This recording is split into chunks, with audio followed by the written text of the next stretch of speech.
Picture this. It's August 2026. You're sitting in traffic, the sun is hammering down through your windshield, the heat index outside is somewhere around 104 degrees, and you've had your air conditioning blasting on full power for about 45 minutes straight.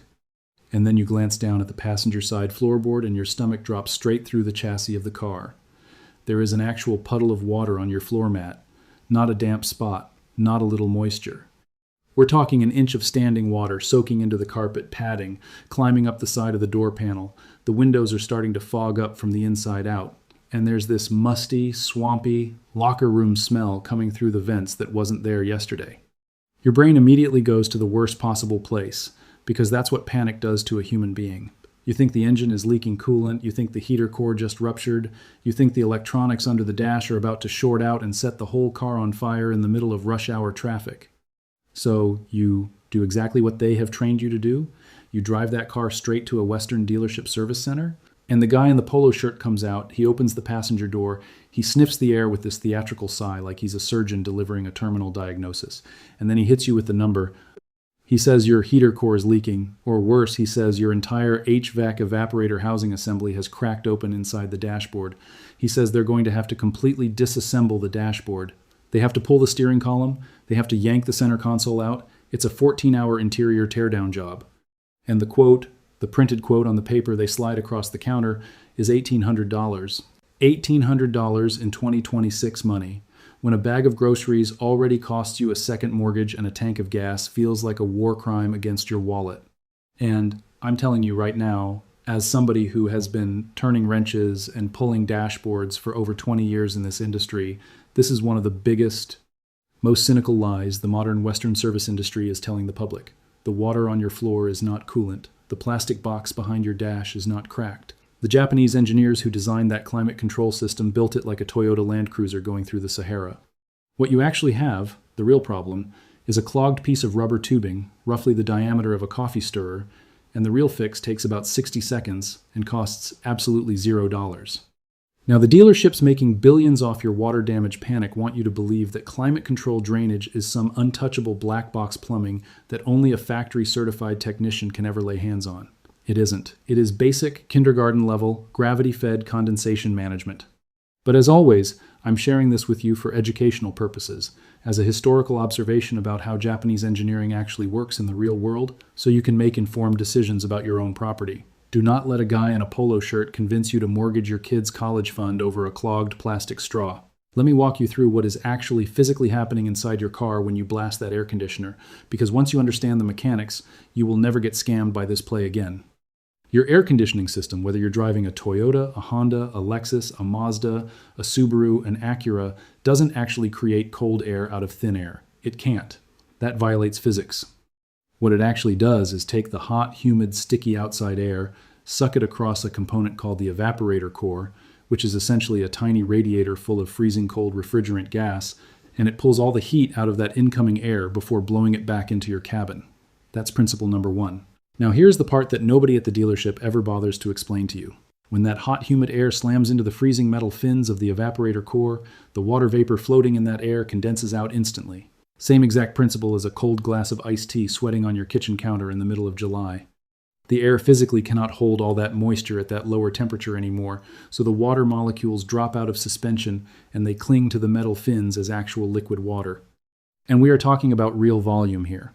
On a genuinely humid summer day, your AC system can pull 2, 3, even 4 full gallons of water out of the ambient air over the course of a long drive. That water has to go somewhere. It has to physically exit the vehicle. And here is where the absolute genius of the Japanese engineering comes into play.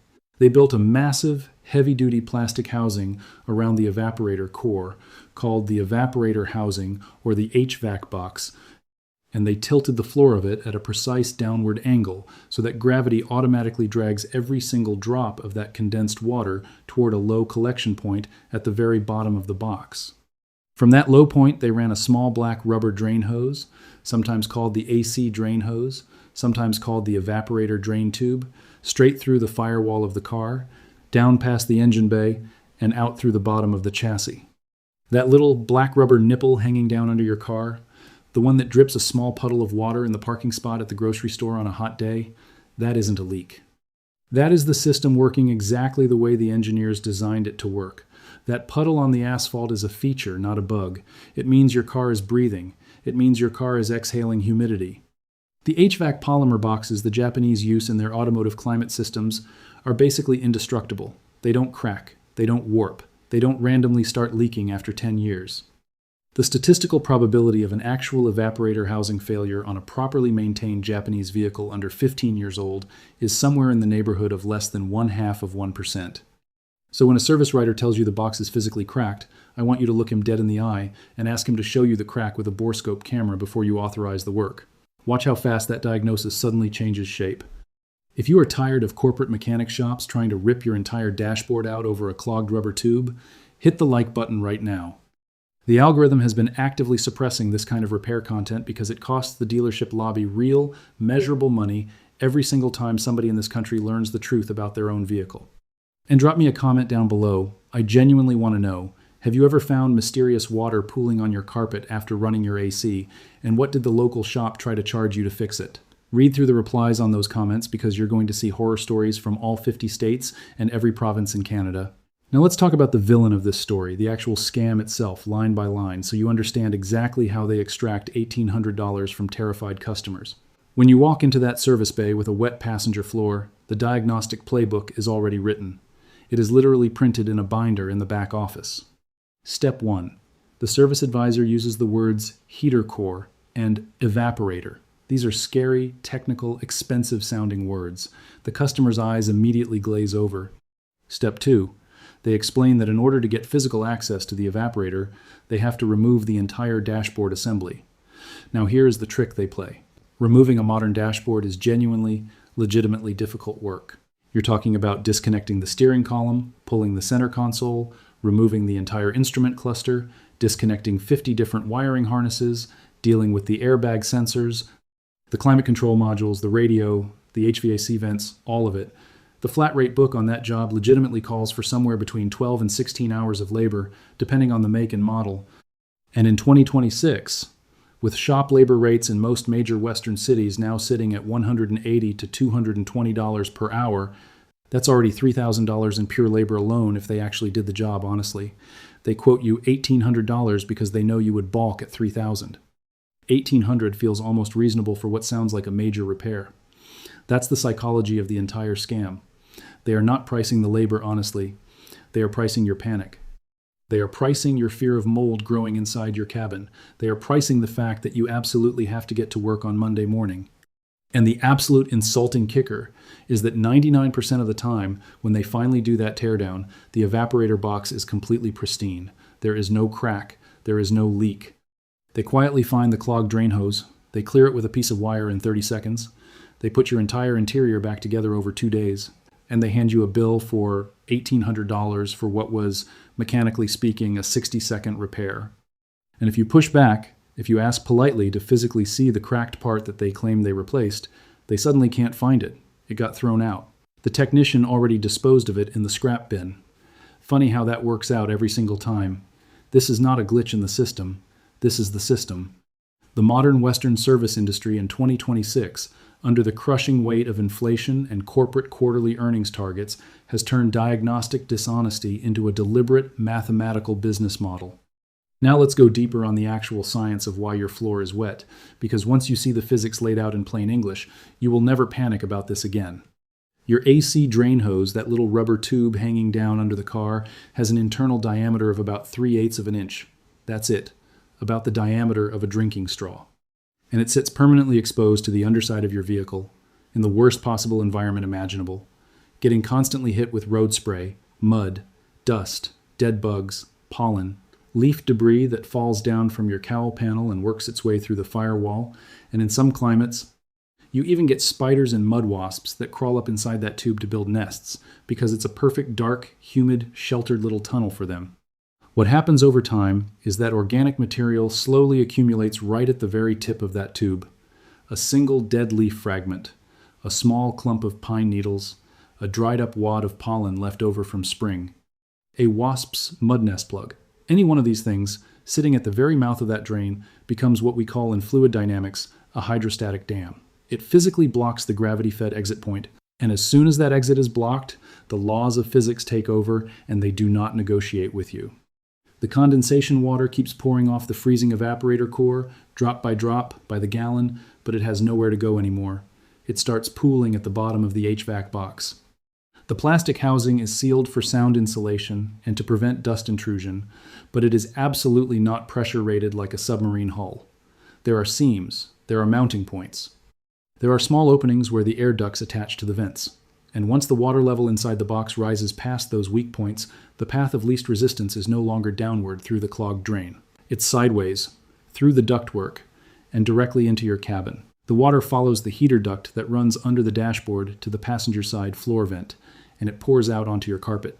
That is your indoor flood. That is the entire mystery solved in one sentence. A single dead leaf has rerouted gravity itself and turned your passenger compartment into a swimming pool, and this is also why the smell is so bad. Stagnant water sitting inside a warm, dark plastic box for days or weeks grows mold and bacteria fast. Every time you turn on the blower fan after that, you are blowing aerosolized mold particles directly into your face and your kids' faces. That musty locker room smell isn't just unpleasant, it's a genuine respiratory health issue. Okay, so here is exactly how you fix this yourself, for $0, in about 5 minutes, right in your own driveway. First, park the car on level ground, turn off the engine. Let everything cool down for about 15 minutes so you're not reaching up against a hot exhaust manifold and burning your forearm. Grab a flashlight and a basic nylon zip tie, the cheap kind you can buy 100 of for $2 at any hardware store. You can also use a piece of weed trimmer line, a straightened out wire coat hanger, or any thin, flexible piece of plastic. Anything firm enough to push, but soft enough not to puncture the rubber tube. Now slide under the passenger side of the car, just behind the front wheel, and look up at the firewall. You are looking for a small black rubber nipple, usually about 3 to 4 inches long, hanging down from the bottom of the engine bay area, where it meets the cabin. On some vehicles, it sits right against the transmission tunnel. On many Hondas and Toyotas, it sticks out behind the engine, near the back of the motor. If you genuinely can't find it visually, turn the AC on full blast for 10 minutes first, then crawl under and look for the spot that should be dripping water but isn't. That's your guy. Once you've located the hose, take your zip tie and gently feed it up into the tube, narrow end first. Push it in about 4 to 6 inches deep. You will feel resistance when you hit the clog. Now push firmly but not violently. You do not want to puncture the tube. Wiggle the zip tie back and forth a few times to physically break up the organic debris, and then just stand back. Within seconds, you are going to hear it, and then you're going to see it. A massive torrent of trapped water, sometimes a full gallon or more, comes crashing out of that tube and splashes all over the ground under your car. It is one of the most satisfying sounds in all of automotive DIY repair. That is the sound of $1,800 not leaving your bank account. One last thing, and this is genuinely important, do not skip this part. Before you do this fix, you need to actually verify that the water on your floor is condensation and not coolant. Real engine coolant leaks are a completely different problem, and they do require professional attention. Here is how you tell the difference in 10 seconds. Stick your finger in the water and rub it between your thumb and forefinger. Pure AC condensation feels like tap water. It's clear, has no color, no smell, no slipperiness whatsoever. Real coolant, on the other hand, is sticky. It feels slightly oily on your skin. It usually has a green, orange, pink, or yellow tint to it, and the dead giveaway, coolant smells sweet, almost like maple syrup. If your floor water is sweet-smelling, sticky, or colored, stop right there. Do not do this fix. You have a genuine heater core problem, and you need a real diagnosis from someone you trust.